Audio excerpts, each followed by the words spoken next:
اليوم رح اطبخ بازيلا يابسة.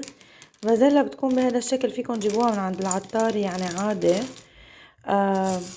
في كتير ناس بيستغربوا او انه كيف طعمتها او شي، هي ابدا ما بتفرق عن البازيلا الخضراء، مثل البازيلا، مثل الفول، مثل اي شي حبوب تانية.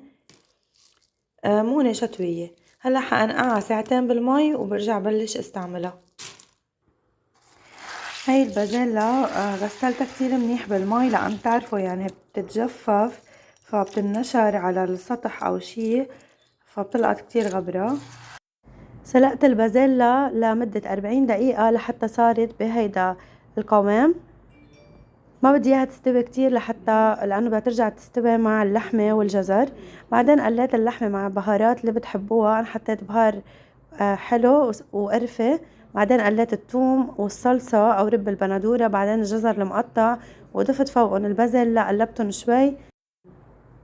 بعدين ضفت أكيد الملح انتو حسب الرغبة قد ايه بدكم تحطوا. وحطيت مي وتركتها تستوي لمدة ساعة بالطنجرة العادية أو 20 دقيقة بالبريستو. بس استوت حطيت لها الكزبرة الخضراء ليضل لونها أخضر حلو. شوفوا كيف استوت ودابت حبة البازيلا والجزر، وطلعت كأنها خضراء أو مثلجة. وجربوها وألف صحة.